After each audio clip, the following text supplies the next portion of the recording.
Today we will be discussing another set of MCQs on Indian Contract Act. So the first question is, dash is a game of chance. A. Conditional contract. B. Contingent contract. C. Wagering contract. D. Quasi contract. Dash is a game of chance. A. Conditional contract. B. Contingent contract. C. Wagering contract. And D. That is quasi contract.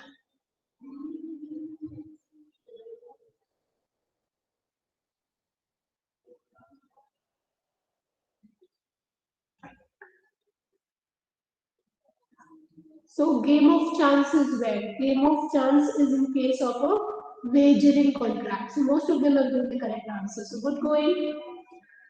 A offers B to supply books at the rate of ₹100 each, but B accepts the same with condition of 10% discount. This is a case of A offers B to supply books and at ₹100 each, but B accepts the same with the condition of 10% discount. This is A counter offer, B cross offer, C specific offer, D general offer. So A offers B to supply books at the rate of ₹100 each, but he accepts the offer with the condition of 10% discount. A counter offer, B cross offer, C specific offer, D general offer.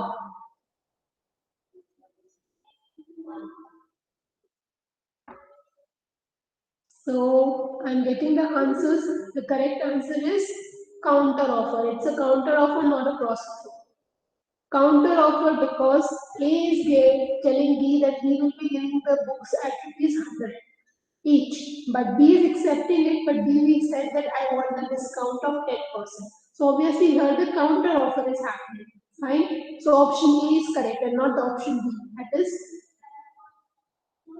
option A is correct, that is counter offer, not option B, because cross offer will never be able to conclude a valid contract.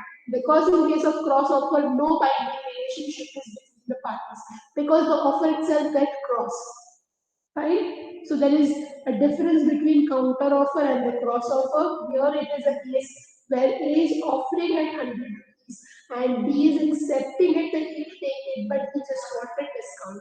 So B is making a counter offer which A accepts. If accept, then they can go into a legal binding contract.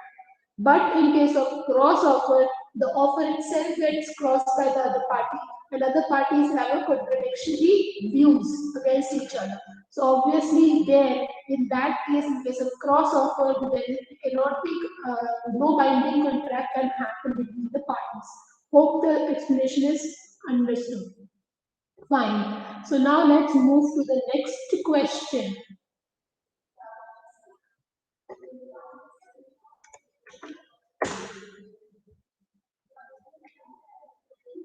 Dash contracts are always called contracts with executed consideration. Dash contracts are also called contracts with executed consideration. A. Unilateral. B. Completed. C. Bilateral. D. Executed. Dash contracts is also called contracts with executed consideration. A. Unilateral. B. Completed. C. Bilateral. D. Executory.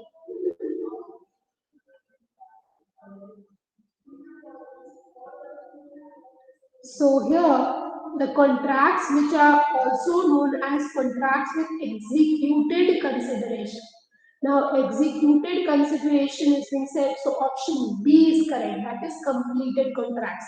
Completed contracts will always have the executed consideration. So nothing is pending, goods are exchanged, consideration is paid, so everything is over. So that's why it's a completed or an executed contract. Fine. So here it was asked that dash contracts means completed contracts are also known as executed contracts with executed consideration. Executory contract option B is not a correct answer because executory contract, many things may be pending. Maybe delivery of goods is pending, payment of consideration is pending. So executory is still running contracts. They are not concluded. But here it was asked that the contract with executed consideration, it can only happen in case of a completed contract or executed contract, not executory. So option B is correct. If entire specific goods is perished before entering into the contract of sale, the contract is A. valid, B. void, C. voidable, D. cancelled. If entire specific goods is perished before entering into contract of sale, the contract is A. valid, B. void, C. voidable, D. cancelled.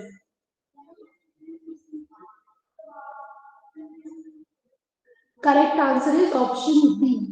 That if the goods itself, which is the subject matter of the contract, gets perished before any contract or agreement can happen, then obviously this kind of contract is void, because the property cannot be passed now, because the goods themselves are perished. So option B is correct, the contract will become void. In case of unenforceable contract having some technical defects, parties A can sue upon it, B cannot sue upon it, C should consider it illegal, and D none. In case of unenforceable contract having some technical defects, parties A can sue upon it, B cannot sue upon it, C should consider it to be illegal, and D none. Correct answer is option B, that is cannot sue upon it. Unenforceable contract cannot be enforced in a court of law. That's why they are called unenforceable, because they are suffering some from technical defects. Fine. So the parties of this unenforceable contract cannot sue upon each other. You cannot sue it, right? And it cannot be considered illegal. They are valid. In substance, they are good, but they are suffering some from technical lacuna, which need to be first correct it, and then they can move ahead and enter into an enforceable contract. So option B is correct. In case a counter offer is made, the original offer stands A. rejected, B. accepted automatically, C. accepted with some modification and variation, and D. none of this. In case of a counter offer is made, the original offer stands A. rejected, B. accepted automatically, C. accepted with some modification, and D. none.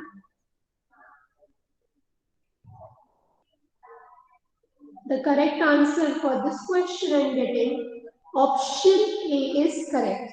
That in case when the counter offer is made, the original offer they will get rejected or it will be cancelled. So good explanation. Fine. A void contract means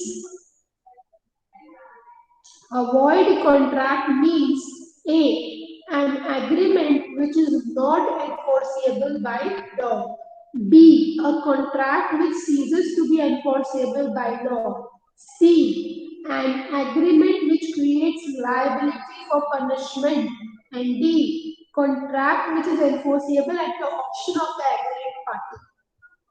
Void contract means A. An agreement which is not enforceable by law. B. A contract which ceases to be enforceable by law. C. An agreement which creates liability for punishment. And D. A contract which is enforceable at the option of aggrieved party. So the correct answer for this question is option number B. Void contracts means those contracts which ceases to be enforceable by law. So previously they were entered when at the time of their entering they were valid, but post entrance the contract got the object got illegal or any other things happen. So therefore now these contracts are ceases which they are ceasing to they are ceases to be enforceable by law. So that's why they are void contracts. And contracts or agreements which are enforceable by law is means the first choice A which the people are going. They are why they are incorrect. A contract and which means that agreement which is not enforceable by law. Now, not enforceable by law and ceases to enforceable by law, it's really two different terms. Let us understand it.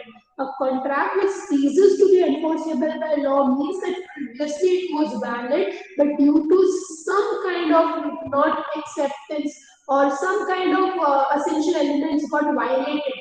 That's why it is now becoming unenforceable by law or ceases to be unenforceable. So these are void.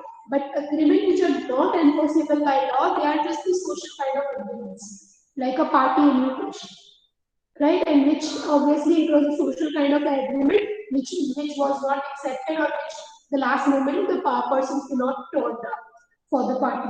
So that is a social kind of agreement which is not enforceable by law, where there is also no legal relationship, no intention is there to create a legal relationship.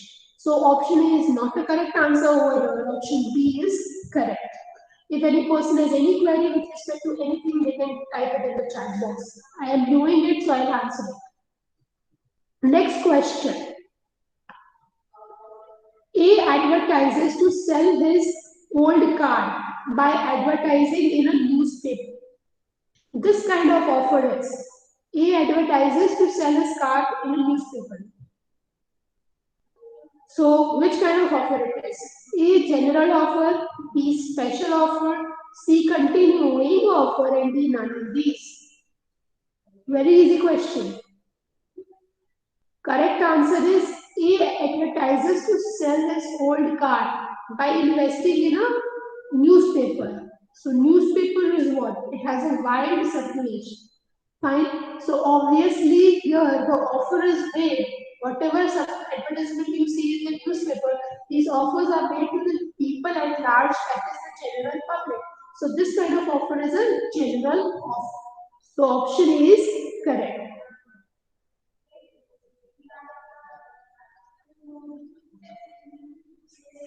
Which of the following statements is not correct?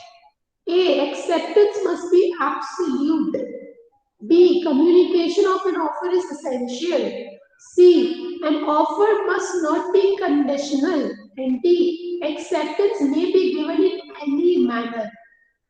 Which of these is not correct? Acceptance must be absolute.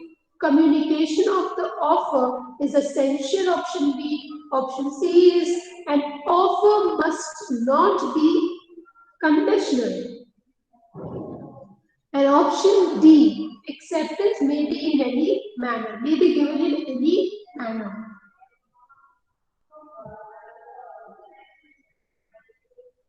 Which of these is not correct? A. Acceptance must be absolute.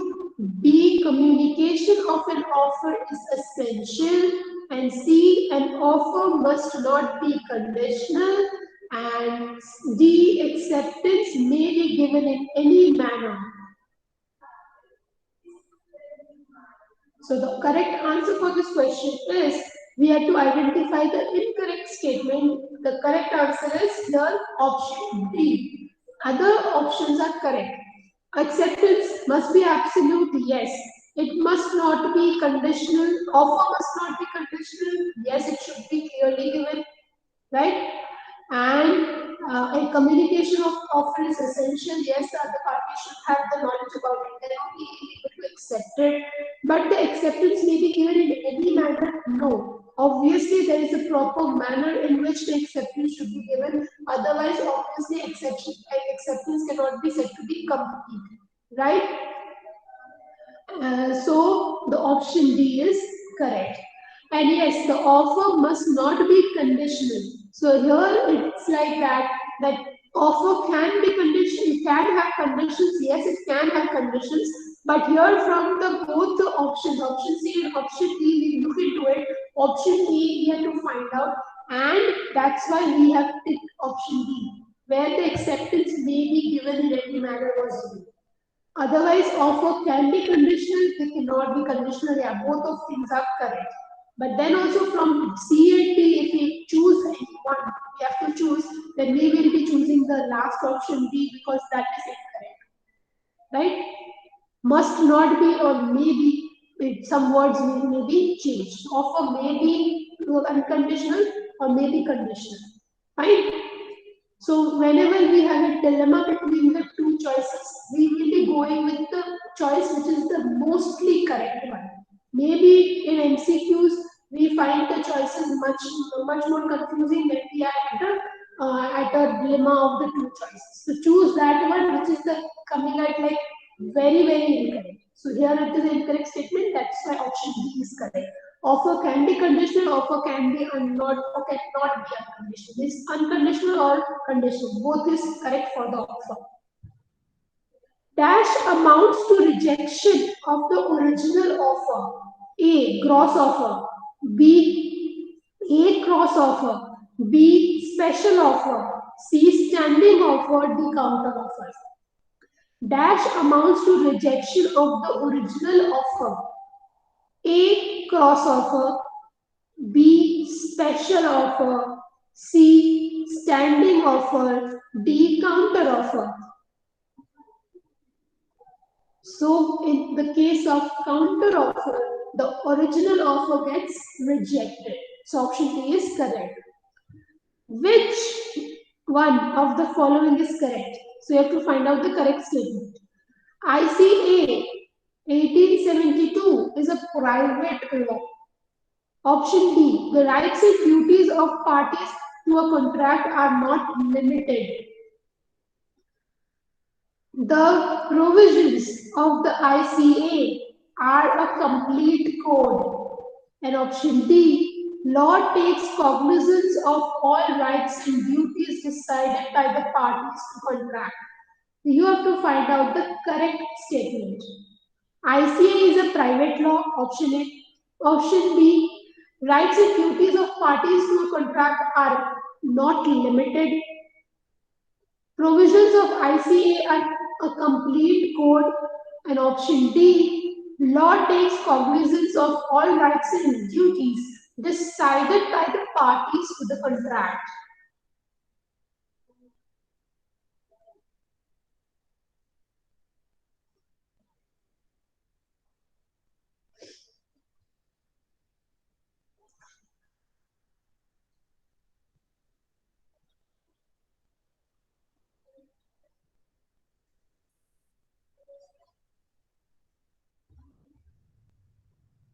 So here we have to identify the correct statement. Like ICA is a private law, or rights and duties of the parties are not limited in a contract. Provisions of ICA is a complete code, or law takes cognizance of all rights and liabilities decided by the parties to contract. Now the correct answer for this question is option number A. ICA is a private law. Because obviously ICA, though it was passed by the Indian government, but previously it was being done in the British India. So that's why it was here as a private law. Because obviously both the parties who are entering into a contract, they will be adhering the main provisions of the act, but how the contract will be formed, it is the decision of both the parties. So they will be negotiating the terms according to their whatever they is suiting to them. So that's why it's a private law. Option A is correct. Others are not so correct. Fine. So let's have the scores for today. Out of 10 questions we discussed, how many were correct today? All the participants will post the scores.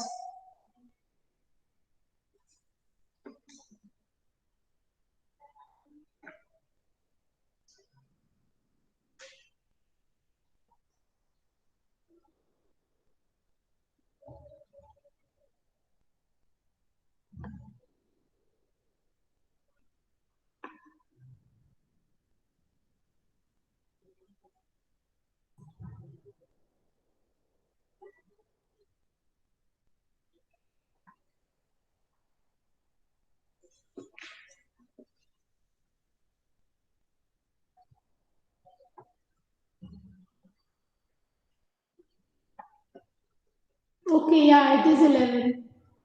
So total 11 questions we discussed, and 9 by 11 for Piyush, 5 for Abhay, others 7 for, okay, Pavitra is 6, and Shahida has got 7. So we can clearly see that Piyush is winning the session, scoring 9 by 11. Okay, from 11 questions, he got 9 correct. Very good. Congratulations to Piyush and other participants. Do study well at your place. Obviously, you will be scoring well. Fine. And obviously, now we are concluding today's session. Thank you for this session.